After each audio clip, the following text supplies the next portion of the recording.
This video will be going over a few licks in the key of E that can be used to add some variety to quite a few different blues songs.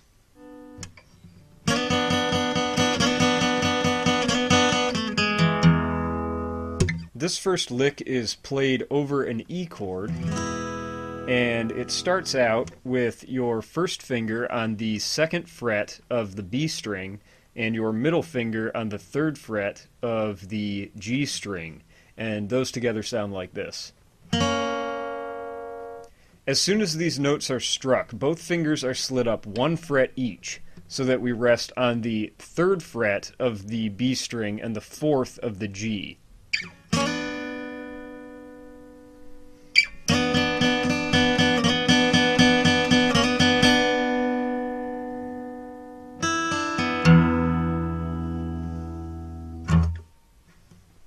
Altogether, these two strings are strummed 6 times before repeating the slide over again, and that sounds something like this.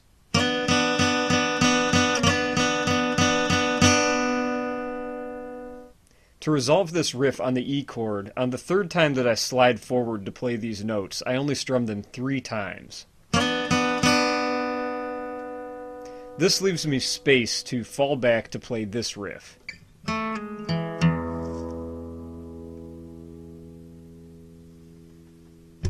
Now the way that this riff is played is to start on the second fret of the G string, then slide back to the first fret, and then on the second fret of the D string, and then the open E. So altogether that sounds like this.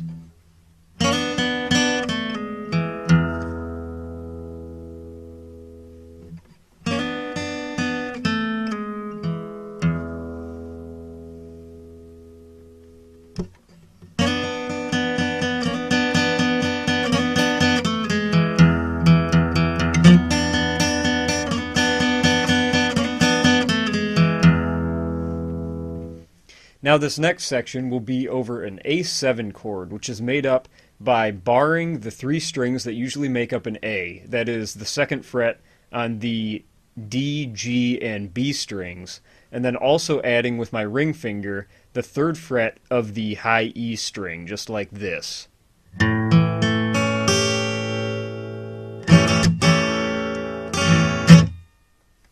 If you've come from the riff in E that I've just demonstrated, simply strumming this chord can be pretty interesting, especially if you're picking around in the high notes.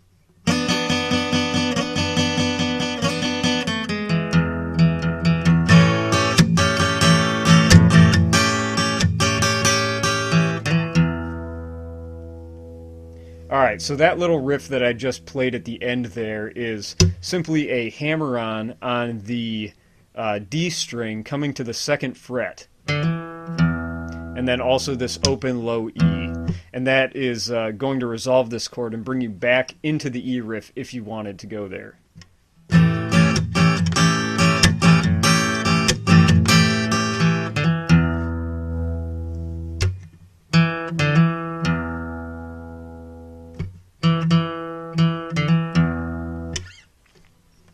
And again, that's just starting on the second fret of the D string, plucking that once, letting off, and then hammering back on to the second fret, and then the open E.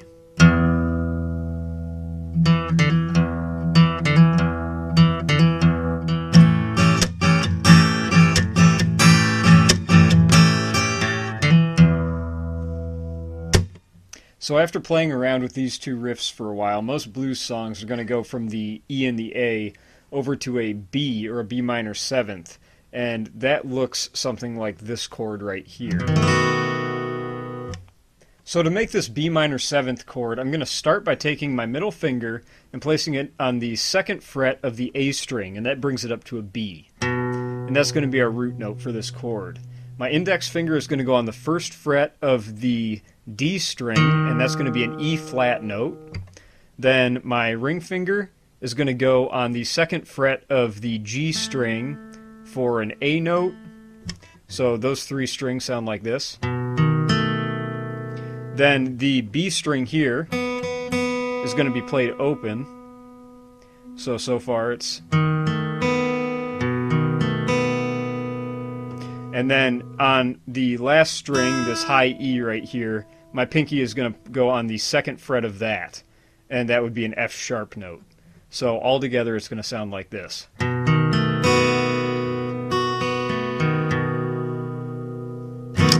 Now, usually in a blues song, I would just arpeggiate these chords or pick around within the chord, something like this, before going back into the E or back into our A7th right here. So coming off of this B and going back into the A7th brings in some opportunities to do some pretty interesting riffs. And the first one I'm going to show is going to go like this.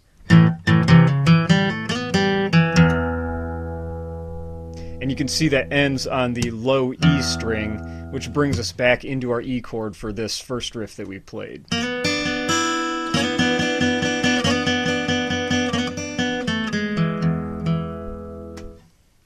So to play this riff coming off of the B minor 7 chord and into the A7 chord, I'm going to start by playing the A7 chord twice. And as soon as that's done, I'm going to hammer on to the 3rd fret of the A string and then again on the 4th fret. And I kind of double up my ring finger and my pinky for this hammer on because that's how it's easiest to play for me. And at this point you won't need your ring finger on this high G note anymore since it's not going to be played in the rest of this riff. So it's going to sound like this. So as soon as that is done, the next note is going to be on the 2nd fret of the D string, which we should already have our finger on from making the A chord in the bar shape with our index finger. So I can play that.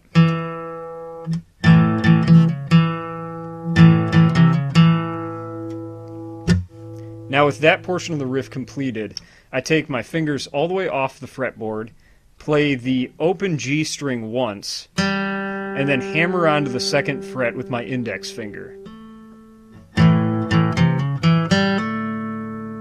Now as this note is still ringing, we'll pluck it again and slide forward to the 4th fret, and then pluck the string open one more time.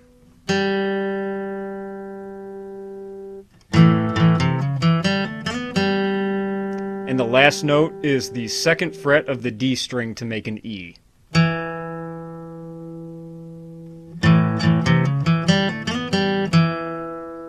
And then we can finish off with this low E open.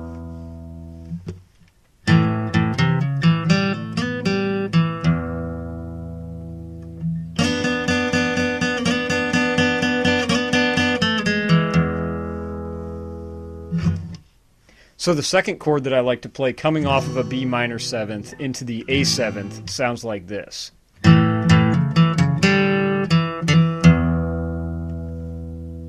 This riff is pretty simple to play as well, starting off with just one strum on the A chord, and then on the second beat hammering onto the 4th fret of the A string. The next note is the 2nd fret of the D string, which should already be barred with the A chord, and then back to the 4th fret of the A string again.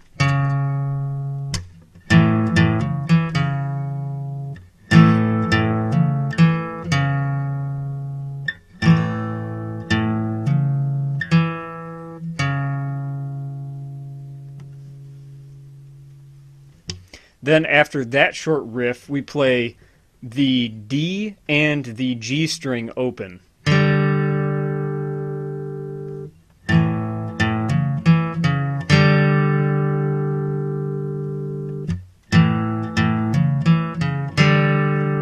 And then a hammer on the 2nd fret of the D string.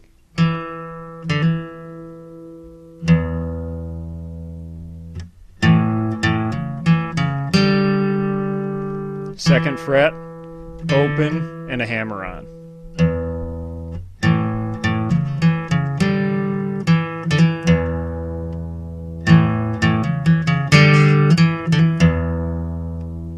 So just these few riffs form quite a nice blues song just on their own. but they can also be used to quite effectively supplement quite a number of blues songs that are in the key of E or adjusted with capo to play in different keys as well. So altogether they sound something like this.